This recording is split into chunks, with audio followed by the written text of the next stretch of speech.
Mumbai crime ब्रांचने cyber फसवणूक आणि online गेमिंगच्या माध्यमातून नागरिकांची फसवणूक करणाऱ्या आंतरराष्ट्रीय टोळीचा पर्दाफाश केला आहे. क्राईम ब्रांचच्या युनिट 2 ने गोव्यातील एका विलावर छापा टाकत 12 जणांना अटक केली आहे. या टोळीचे धागेदोरे थेट दुबईपर्यंत पोहोचले असल्याची प्राथमिक माहिती तपासात समोर आली आहे. पोलिसांच्या माहितीनुसार ही टोळी मुंबईत बनावट बँक खाती उघडून ती गोव्यात पाठवत होती. त्यानंतर सायबर फसवणूक आणि ऑनलाईन गेमिंगमधून मिळणारा पैसा या खात्यांमधून फिरवला जात होता. या संपूर्ण रॅकेटचा मुख्य सूत्रधार दुबईत बसून नेटवर्क चालवत असल्याचा आरोप पोलिसांनी व्यक्त केलाय. डीसीपी राजतिलक रोशन यांच्या माहितीनुसार आरोपींनी आर्थिक व्यवहार लपवण्यासाठी बनावट खात्यांचा वापर केला. या प्रकरणाचा अधिक तपास मुंबई क्राईम ब्रांचकडून सुरू असून या टोळीचे आणखी सदस्य आणि आर्थिक व्यवहारांचा तपशील तपास केला जात आहे.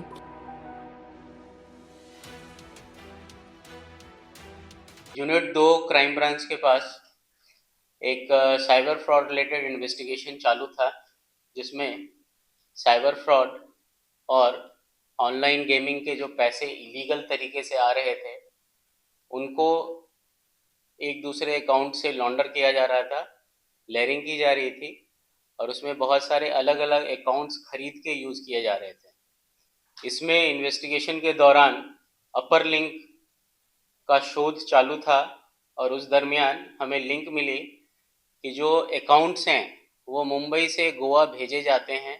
इन द सेंस फिजिकली वो नोट करके गोवा जाते हैं बस से, और उसके बाद गोवा में वो अकाउंट्स यूज़ करके वहाँ एक जगह बैठ के ये जो पैसों का ट्रांसफ़र है अलग अलग अकाउंट्स के थ्रू हो रहा है। तो गोवा में पहुँचने के बाद एक विला था, 2 फ्लोर का विला है, करीब 2000 स्क्वायर फीट का, और ये कलंगुट बीच के पास है गोवा में। और उसमें 12 लोग थे जो जिनको पहले ट्रेनिंग दी गई थी 10-15 दिनों की कि अकाउंट टू अकाउंट ट्रांसफ़र कैसे करने हैं, कौन सा अकाउंट आपके पास आएगा, कम्युनिकेशन कैसे होगा, और उसके बाद आगे कहाँ भेजना है, डिपॉजिट कहाँ करना है, निकालना कितना है, और ये उसका एक लेज़र भी रखते थे। तो इनको जब हमने पकड़ा तो उनके पास से आपके सामने है करीब 15 लैपटॉप जब्त हुए हैं, 85 मोबाइल मिले हैं, बहुत सारे पासबुक हैं, चेकबुक हैं, बहुत सारे एटीएम कार्ड्स हैं और करीब 150 से ज़्यादा अकाउंट्स हमें मिले हैं, जिसके through last around 6 to 8 months में इन्होंने मोर देन 500 CR का ट्रांजेक्शन किया है, मोर देन 500 करोड़ रुपये का ट्रांजेक्शन किया है। और टोटल जो 1930 में कंप्लेन जाते हैं साइबर फ्रॉड के, तो उसमें इनसे रिलेटेड जो अकाउंट्स हैं इनसे रिलेटेड 83 कंप्लेंट्स उसमें मैच हुए हैं जो इन अकाउंट से रिलेटेड हैं।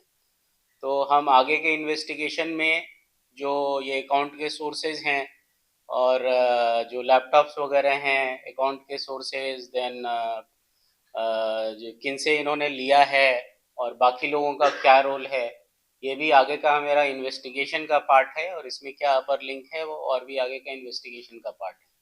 और इसमें जो मेन आरोपी हैं वो कंट्री के बाहर हैं और उनके लिए हम आगे की जो कार्रवाई होती है वो इन्वेस्टिगेटिंग टीम के द्वारा की जाएगी। सर, ये जो 500 करोड़ रुपए ये ट्रांसफर कर रहे थे, ये अभी 6 महीने ये कहाँ, सिर्फ दुबई में ट्रांसफर कर रहे थे या किसी और कंट्री में ट्रांसफर कर रहे थे? ये अलग अलग जगह ट्रांसफर हुए हैं और लिंक इसका दुबई का आ रहा है। सर, 83 केसेस 1930 पे दिख रहे हैं, एक ऑल बार अक्रॉस इंडिया केसेस की संख्या कितनी होगी? हाँ, ये ऑल अक्रॉस इंडिया का है, तो वो एनालिसिस हम फर्दर ब्रेकडाउन उसका देख रहे हैं, बट अभी हमने प्राइमा फेसी जो देखा 83 केसेस उसमें हिट हुए हैं, ऑल ओवर इंडिया के केसेस। 83 केसेस के हिसाब से अमाउंट ज्यादा नहीं है? बहुत सारे केसेस हैं, कभी कभी रजिस्टर नहीं होते, कभी कंप्लेन नहीं होती, तो वो भी इसमें डेफिनेटली होंगे और अमाउंट जो है काफ़ी बड़ा है। कितनी फ्रीज किए सर अमाउंट? ये अकाउंट फ्रीजिंग का प्रोसेस चालू है। कितनी अमाउंट फ्रीज हुई है? जो ट्रांजेक्शन है 500 CR का, दैट मीन्स कि ओवरऑल इन्होंने कितने ट्रांजेक्शन अब तक किए हैं, अकाउंट में कितने बचे हैं, वो अभी हमें उसका एनालिसिस करके और फिर हमें फ्रीजिंग का प्रोसेस हमने चालू कर दिया। तो इसमें जो देखिए हमने जो पकड़ा है, इसमें जनरली जो साइबर फ्रॉड होता है उसका ब्रॉडली 2 पार्ट होता है।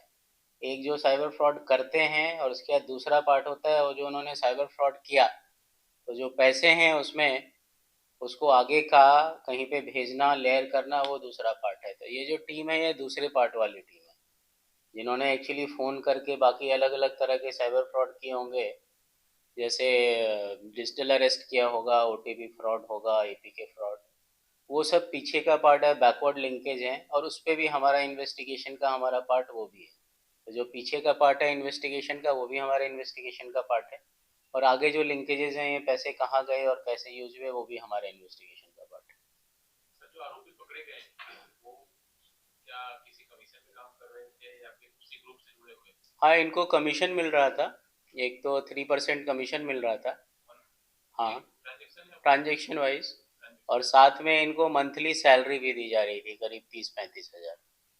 और सारे लड़के जो हैं ये 20-25 एज ग्रुप के हैं और जनरली मैक्सिमम जो हैं वो गुजरात के हैं। एक ही गिरोह मतलब एक ही सिंडिकेट का पार्ट है, सारे लोग एक दूसरे को पहचानते हैं या फिर इंडिपेंडेंटली काम कर रहे थे और आपने अभी तो सब एक साथ ही काम कर रहे थे, they are part of one syndicate और जहाँ से हैं वो भी ये कॉमन अलग अलग सिटीज से हैं तो सारे एक दूसरे को जानते हैं। सर ये केस लिंक है पाइथनी की केस है? ये पाइथनी का केस हमने पहले किया था करीब महीने भर पहले।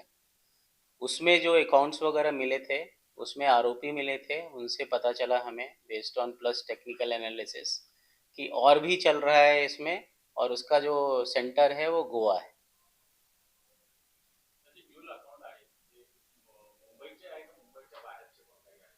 ते आता आम्ही बघणार, कालच आम्ही घेतले यांना आणि त्यांना घेऊन आम्ही आज आता आलेले आहोत। हो,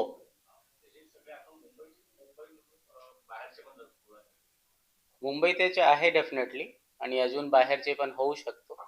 ते आम्ही आता प्राइमा फेसी जे आहे मुंबईचे डेफिनेटली आहे आणि अजून बाहेरचे काय आहे ते आम्हाला फाइंड आउट करायचे आहे। So any amount has been freezed in the account? It is in the process of How much? in the accounts it should be estimated between 50 and 100 CR. 50 or 100 CR? Between 50 and 100 CR. हे पण account आहे ते म्युल account जे आहे ते vendor मॅचिंगच्या नावाने का individual पर्सनच्या नावाने? ते generally individual पर्सनच्या नावाचे आहे आणि ज्याते हा जनरली हा जे केसेस असतो त्यामध्ये मॅक्सिमम असेच मोडस ऑपरंडी आहे। बाकी जे आमचे केस झालेले आहे ते विकून घेतात, मीन्स त्यांना सपोर्ट करतात की तुम्ही कसा अकाउंट ओपन करायचे आहे आणि त्यानंतर ते अकाउंट जे आहे विकून घेतात त्यांच्याकडून आणि त्यानंतर वापर करतात।